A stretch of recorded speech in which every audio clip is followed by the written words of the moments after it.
এই সেই যশোরের ভাইরাল ভ্যান চালক যে বর্তমান বাংলাদেশের দ্রব্যমূল্যের ঊর্ধ্বগতি নিয়ে গান গেয়ে রীতিমতো নেট দুনিয়ায় আলোড়ন সৃষ্টি করলো। তো দর্শক চলুন তার কণ্ঠ থেকে সেই গানটাই আমরা শুনে আসি। ভাই আসসালামু আলাইকুম। ওয়ালাইকুম আসসালাম। ভালো আছেন? আলহামদুলিল্লাহ, আপনি কেমন আছেন? জি ভাই, তো এই যে মনের দুঃখে ভ্যান চালানোর গান গান যে কাহিনী কি? ভাই, গরিব মানুষ ভ্যান চালানোই আমার কাজ ভাই। হ্যাঁ। আর এই টুকটাক বাজারের সদারের যে সব জিনিসের দামপত্র বেড়েছে ভাই, গরিব মানুষ খাবো কেমনে, আচ্ছা। এই চিন্তা ভাবনা করে ভাই হ্যাঁ। মনের দুঃখে একটা গান তৈরি করেছি ভাই। আচ্ছা। তাই বসে বসে ভাবছি। তো দর্শক আপনারা গানটা শুনেন, শোনার পরে আসলে সে কি ব্যথায় ব্যথিত, কত কষ্টে সে আছে, সব কথাই গানে গানে তুলে ধরবেন নাকি? জি। আপনার বউ দেখলে সমস্যা নেই তো? জি না, জি না, পোলাপানে দেখলে সমস্যা নেই তো? কারোর দেখলে সমস্যা না, সবাই দেখলে খুশি হবে আচ্ছা তাহলে একটু শুনান। হ্যাঁ, ইনশাল্লাহ। 60 টাকা ডিমের হালি ইলি 2000, কাঁচা ঝালের কেজি 600, আগুন যে বাজার, গরু মাংস 800 হলে আলু হলো 60, পেঁয়াজের দাম 150, আরো দাম রসুন আদার। আহা। খাইবে কেমনে গরিব মানুষ, কান্দে যার যার, খাইবে কেমনে গরিব মানুষ, কান্দে যার যার, চোখের জলে বুক ভেসে যায় গরিব পরিবার।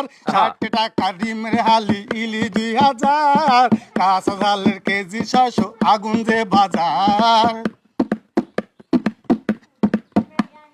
বাজারেরই প্যাকেট বিবি দেয় আমার হাতে, বলে সদাই কিনে আনো মনে যে থাকে। আহা। সদাইয়েরই প্যাকেট লইয়া বাজারেতে যাই, সব জিনিসের দাম শুনিয়া মাথা যে ঘোরাই। আহা। অল্প আয়ে কিমনে কানে যার চিন্তা যার যার, অল্প আয়ে কিনবো কেমনে চিন্তা যার যার, সব জিনিসের দাম বাড়াইছে আগুন যে বাজার। 60 টাকা ডিমের হালি ইলি 2000, কাঁচা ঝালের কেজি 600, আগুন যে বাজার।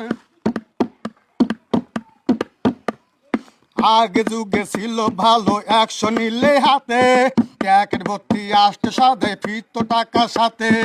এ যুগে ভাই 500 টাকার প্যাকেট ভরে না, গরিব মানুষ পাইতাছে যে দারুণ লাঞ্ছনা। ইলিশ মাছটা খাইব কেমনে কপাল ভালো কার, ইলিশ মাছটা খাইব কেমনে কপাল ভালো কার, ইলিশ মাছ রপ্তানি হয় বিদেশি বাজার। 60 টাকা ডিমের হালি ইলি 2000, কাঁচালের কেজি 600, আগুন যে বাজার। 60 টাকা ডিমের হালি ইলি 2000, কাঁচা ডালের কেজি 600, আগুন যে বাজার। গরু মাংস 800 হলে আলু হলো 60, পেঁয়াজের দাম 150, আরো দাম রসুন আদার।